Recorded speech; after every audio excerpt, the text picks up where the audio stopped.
सब गोलमाल है। अरे जल्दी करो, लड़के वाले आते ही होंगे। मानसी, चाहे जो हो जाए तू अपने कमरे से बाहर नहीं आएगी। और तापसी, जब हम आवाज लगाए तू चाय की ट्रे लेकर कमरे में आ जाना, ठीक है? ठीक है, समझ गई, आप चिंता मत करो। आज तो ये रिश्ता होकर ही रहेगा। अब बस ये बताओ, ये ब्लैक साड़ी मुझ पर अच्छी तो लग रही है ना? अरे बहुत अच्छी लग रही है, बस तुझे मुंह नहीं खोलना है। चाय रखकर तुरंत वहां से लौट जाना। सारी बातें तय करने के बाद तापसी की माँ सरोज और पिता रमेश बैठक में बैठकर मेहमानों का इंतजार करने लगते हैं। तापसी और मानसी दोनों सगी बहनें थी, जो कि सरोज और रमेश की लाडली दुलारी बेटियां थी। माता पिता ने दोनों बेटियों को अथाह लाड दुलार से बड़ा किया था। कभी दोनों बेटियों में कोई अंतर नहीं समझा और ना ही कभी कोई भेदभाव किया। हंसी खुशी बचपन बिताने के बाद जब वो दोनों जवानी की दहलीज पर पहुंची, तब उन्हें समझ में आया कि बड़ी बहन मानसी और छोटी तापसी माता पिता के लिए चाहे एक सी हो, लेकिन दुनिया के लिए उन दोनों में जमीन आसमान का अंतर था। जहां तापसी गोरे रंग रूप वाली एक रूपवती लड़की थी, तो वहीं मानसी का रंग कृष्ण कन्हैया की तरह सांवला था। दोनों बहनों के रंग रूप में वैसा ही अंतर था जैसे सुबह और शाम में होता है। दुनिया चाहे जितनी भी आगे बढ़ गई हो, लेकिन हिंदुस्तान में आज भी लोग सांवले रंग की बेटी को तो लाड़ और प्यार से पाल लेते हैं, लेकिन बहू आज भी सबको गोरी ही चाहिए। और गोरे रंग के इस ऑब्सेशन के चलते सांवली लड़कियां चाहे जितनी भी योग्य हो, उन्हें हमेशा छोटा ही महसूस होता है। बस यही कारण था कि कोई भी मानसी को शादी के लिए पसंद नहीं कर रहा था। जहां भी रिश्ते के लिए उसकी फोटो भेजी जाती, हर बार जवाब में ना ही सुनने को मिलता। बड़ी बेटी मानसी के लिए कहीं ढंग का रिश्ता नहीं मिल रहा, और जब तक बड़ी बेटी की शादी नहीं हो जाती, हम छोटी तापसी की शादी भी नहीं कर सकते। मुझे तो बस अब इस बात का डर है कि कहीं ऐसा ना हो कि बड़ी के चक्कर में छोटी की शादी की उम्र भी निकल जाए। अगर हमने बड़ी से पहले छोटी की शादी कर दी ना, तो बड़ी की शादी की रही सही उम्मीद भी चली जाएगी। वो बेचारी तो पहले ही अपनी किस्मत की मारी है। न जाने भगवान ने किस जन्म के अपराध का फल दिया है कि मेरी इतनी होनहार और गुणी बेटी को ऐसा रंग दे दिया। कोई भी उसे अपनाने के लिए तैयार ही नहीं है। अब हम क्या करें सरोज, आखिर ऐसे हाथ पर हाथ रखकर भी तो नहीं बैठ सकते। अब मुझे समझ में आ रहा है कि आखिर बिहार में पकड़वा ब्याह इतना प्रचलित क्यों है। जब घर में जवान ब्याह लायक बेटी कंवारी बैठी हो, तो बाप के दिल पर क्या गुजरती है, ये मैं अब बहुत अच्छी तरह समझ रहा हूँ। आखिर जब कहीं पर भी बेटी का रिश्ता पक्का नहीं होता, तब वो बेचारे थक हार कर किसी लड़के को उठाकर उससे अपनी लड़की की शादी करवाते होंगे। ये कैसी बात कर रहे हैं आप? कहीं आप भी तो अपनी बेटी के लिए किसी लड़के को उठाकर नहीं लाने वाले हैं ना? नहीं नहीं सरोज, मैं ऐसा कुछ भी नहीं करने वाला हूँ। मैं किसी को उठाकर तो नहीं लाऊंगा, लेकिन मैंने कुछ सोचा है। अब मैं और इंतज़ार नहीं कर सकता। 2 बरस के बाद मानसी 30 की हो जाएगी, और फिर उसके बाद उसके ब्याह होने की रही सही उम्मीद भी खत्म हो जाएगी। और एक बात बताऊं तुम्हें, मेरी बिटिया इतनी गुणी और लायक है कि एक बार अगर उसकी शादी हो गई, तो मुझे पूरा यकीन है कि वो अपने ससुराल वालों के दिल में अपने लिए जगह बना ही लेगी। तो ऐसा क्या सोचा है आपने? साफ साफ बताइए ना मुझे। देखो सरोज, सीधे तरीके से तो मुझे लगता है कि हम अपनी बिटिया को कभी ब्याह नहीं पाएंगे। इसलिए अब जो भी लड़के वाला शादी के लिए हमारी मानसी की फ़ोटो मांगेगा, हम मानसी की जगह छोटी बेटी तापसी की फ़ोटो भेजेंगे। और आजकल ना व्हाट्सएप में एक नया फीचर आया है, जिसमें फ़ोटो कुछ देर बाद अपने आप डिलीट हो जाती है। कुछ देर बाद फ़ोटो अपने आप डिलीट हो जाएगी, तो उनके पास कोई प्रूफ भी नहीं रहेगा कि हमने उन्हें कौन सी फ़ोटो भेजी थी। तापसी की फ़ोटो देखकर लड़के वाले रिश्ता लेकर घर आएंगे, तो हम लोग उन्हें तापसी को ही दिखाएंगे, लेकिन शादी के समय मंडप में तापसी की जगह मानसी बैठेगी। कैसी अनहोनी बातें कर रहे हैं आप? कहीं सुना है कि छोटी बिटिया को दिखाकर किसी ने बड़ी को ब्याह दिया हो? इस तरह तो मेरी बेटी के सारे जीवन पर ग्रहण लग जाएगा। अरे ऐसा कुछ भी नहीं होने वाला, तुम बिल्कुल भी चिंता मत करो और मुझ पर यकीन रखो। अब और कोई रास्ता नहीं बचा। और इतनी बड़ी बात आप छुपाएंगे कैसे? मान लीजिए शादी के बाद अगर लड़के ने हमारी बेटी को छोड़ दिया, तब आप क्या करेंगे? सारी जिंदगी तलाकशुदा बेटी को घर में बिठा कर रखेंगे क्या? सरोज, कोई भी अच्छा खानदान अपने बेटे के जीवन में ऐसी नौबत आने नहीं देगा। और तुम ही सोच कर बताओ, हमारी मानसी में ऐसी कोई कमी है क्या कि कोई उसे शादी के बाद तलाक दे दे? एक बार जो भी उसे नज़दीक से जान लेगा वो कभी उसे अपनाने से इनकार नहीं करेगा। आज तक जितने भी लोगों ने उसका रिश्ता ठुकराया है उन्होंने सिर्फ उसकी सूरत देखी है। अगर उन्होंने हमारी बेटी की सीरत देखी होती तो वो खुद रिश्ता लेकर हमारे घर आते। बाकी सब तो ठीक है, लेकिन फिर भी मुझे ना इस तरह अपनी दोनों बेटियों का जीवन दांव पर लगाना कुछ ठीक नहीं लग रहा। देखो सरोज, ये मेरा आखिरी फैसला है। अब मैं बेटी के लिए दर दर रिश्ते ढूंढते ढूंढते थक गया हूँ। हम जो भी कर रहे हैं अच्छी नीयत से कर रहे हैं, और नेक नीयत से किए हुए काम में भगवान हमेशा साथ देते हैं। मुझे पूरा भरोसा है कि भगवान हमारा इसमें साथ ज़रूर देंगे। रमेश ने लड़के वालों को मानसी की तस्वीर भेज दी थी। तस्वीर देखते ही लड़के वालों ने लड़की देखने के लिए हामी भर दी थी, और जैसा उन्होंने सोचा था कुछ देर बाद फोटो को डिलीट भी कर दिया। कुछ देर बाद लड़के वाले मानसी के घर पहुंच जाते हैं। कुछ देर की औपचारिक बात के बाद सरोज मानसी को आवाज देती है। मानसी बेटा, चाय लेकर आओ, सबसे मिल लो बेटा। माँ की आवाज़ लगाने पर तापसी चाय की ट्रे लेकर कमरे में आती है और सबको चाय देने के बाद हाथ जोड़कर नमस्ते करती है।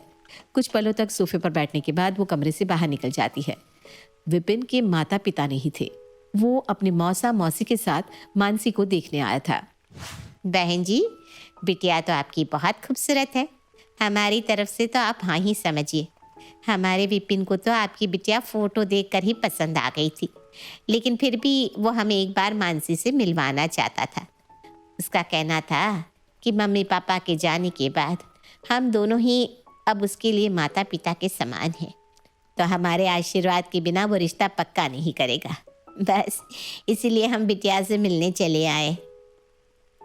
हमें भी विपिन जी बहुत पसंद है, तो मिठाई खाकर रिश्ता पक्का कर लेते हैं। विपिन और मानसी का रिश्ता पक्का हो गया था, लेकिन वास्तव में विपिन ने जिसे पसंद किया था वो मानसी नहीं, तापसी थी। विपिन तापसी से शादी करने के सपने देख रहा था। उसे इस बात का अंदेशा भी नहीं था कि मानसी के घर वालों ने एक साजिश रची है। ब्याह वाले दिन तापसी को एक कमरे में बंद कर दिया जाता है और मानसी सज धज कर दुल्हन के वेश में तैयार हो जाती है। बिटिया को तैयार तो कर दिया है, लेकिन उसे देखकर विपिन और उसके मौसा मौसी पहचान नहीं लेंगे क्या? मानसी का चेहरा घूंघट से ढक दो, बाकी सब मैं खुद संभालूंगा। अरे भाई साहब, बहू का चेहरा ऐसे ढक कर क्यों रखा है? आजकल की बहू कहाँ घूंघट करती है। बच्चों की शादी की फ़ोटो खराब हो जाएगी। अब बिटिया का चेहरा खुलवा दीजिए। अब नहीं नहीं भाई साहब, ये तो हमारे खानदान की परंपरा है कि शादी तो घूंघट में ही होती है। हमारे द्वार से बिटिया विदा हो जाए उसके बाद आप अपने यहाँ ले जाकर चाहे जो पहनाए चाहे जैसे रखें, फिर वो आपकी अमानत है। लेकिन जब तक कन्यादान नहीं हो जाता हमारे यहाँ की रस्म तो आपको माननी ही पड़ेगी। अगर ऐसा है तो कोई बात नहीं, जब आपसे संबंध जोड़ ही लिया है तो आपकी परंपराओं को भी तो मानना पड़ेगा। जयमाला के बाद कुछ ही देर में फेरों का कार्यक्रम शुरू हो जाता है। फेरों के समय पंडित जी जैसे ही कन्यादान के समय लड़की के हाथ में लड़के का हाथ रखवाते हैं, विपिन मानसी का हाथ देखकर चौंक जाता है। ये कैसे हो सकता है? मानसी का हाथ तो मैंने देखा था, उसका तो रंग बिल्कुल सफ़ेद था, फिर आज अचानक उसके हाथों का रंग कैसे बदल गया? और जिस दिन हम मानसी को देखने आए थे तब तो इन लोगों ने ऐसी कोई बात नहीं की थी कि उनके यहाँ इतनी ज़्यादा पर्दा प्रथा मानी जाती है। कहीं ऐसा तो नहीं कि घूंघट की आड़ में मेरे साथ कोई धोखा हो रहा है? रुक जाओ आप लोग, जब तक दुल्हन अपना घूंघट ऊपर नहीं करेगी मैं फेरे नहीं करूँगा। ये कैसी बात कर रहे हो बेटा? मैंने अभी थोड़ी देर पहले ही कहा ना, हमारे यहाँ लड़कियाँ फेरों से पहले अपना मुंह नहीं दिखाती। पापा जी, मैं आपकी बात मानता हूँ कि आपकी यहाँ बेटी सबके सामने मुंह नहीं दिखा सकती, लेकिन मैं तो उसका होने वाला पति हूँ, मुझे तो अपना चेहरा दिखाई सकती है। विपिन की बात सुनकर रमेश बाबू के पैरों के नीचे से जमीन खिसक जाती है और दुल्हन के वेश में सजी हुई मानसी के हाथ पैर कांपने लगते हैं। वो जोर जोर से रोने लगती है। लगता है विपिन जी ऐसे नहीं मानेंगे। यहाँ सारे समाज के सामने अपनी इज्जत उछलने से अच्छा है कि मैं इन्हें अंदर कमरे में ले जाता हूँ और वहाँ ले जाकर अपनी बात समझाने की कोशिश करता हूँ। अब ठीक है बेटा, आप अंदर हमारे साथ कमरे में चलिए, हम आपको दुल्हन का चेहरा दिखाते हैं। विपिन और उसके मौसा मौसी मानसी और उसके मम्मी पापा के साथ एक कमरे में जाते हैं। वहां जाकर मानसी अपना घूंघट उतार देती है।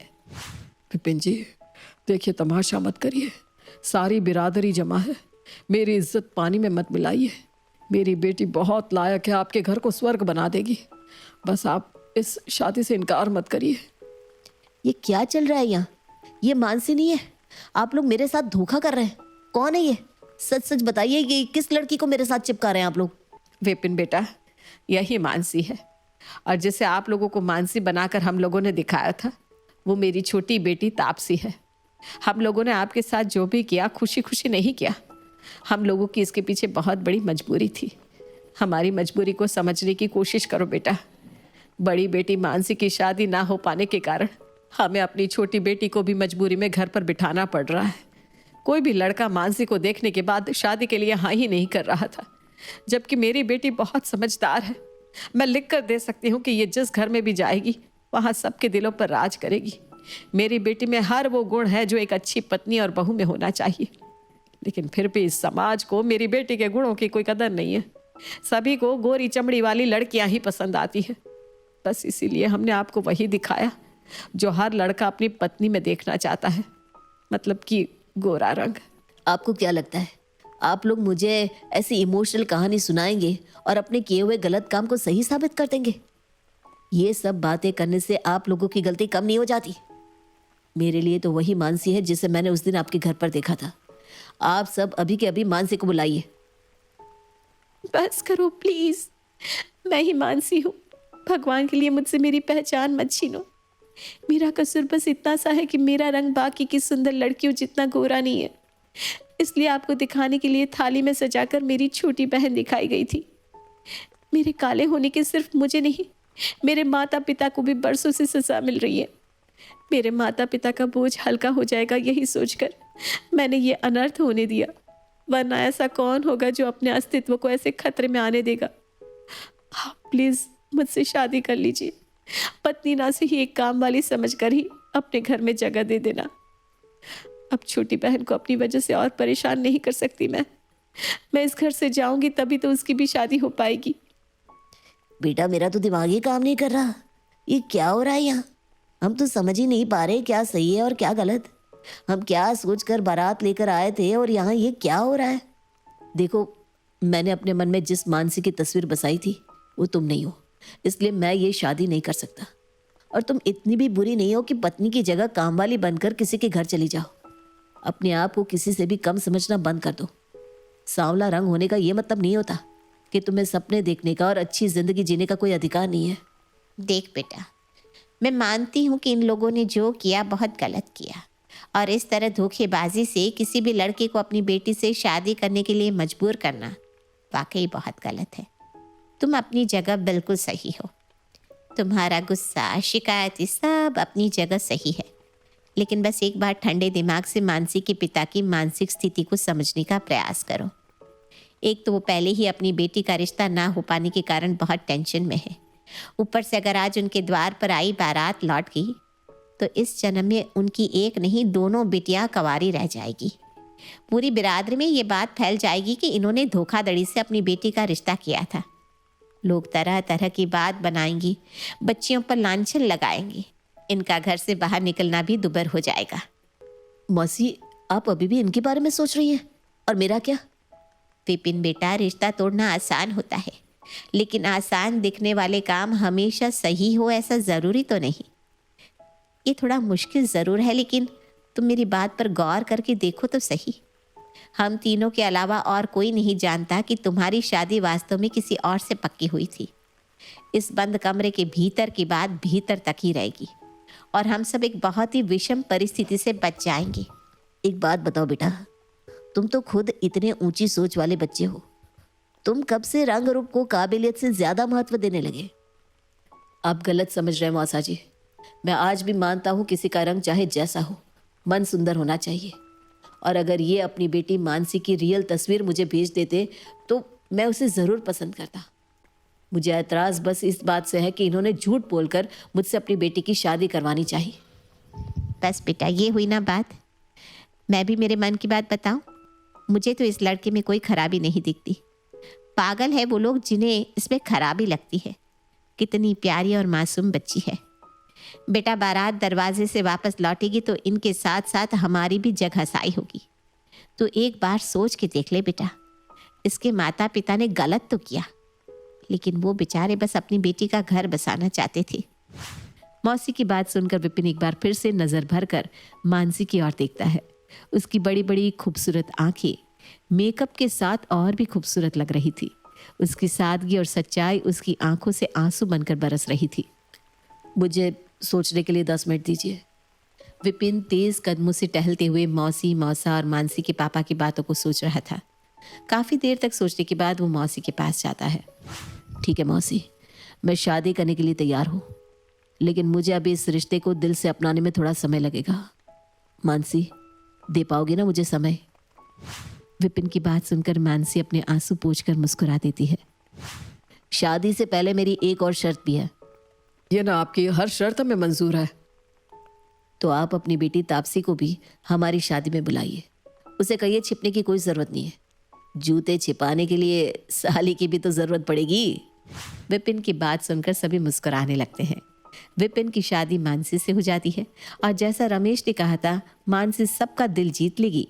वास्तव में मानसी ने कुछ ही दिनों में विपिन का दिल जीतकर उसके साथ एक मजबूत रिश्ता बना लिया था।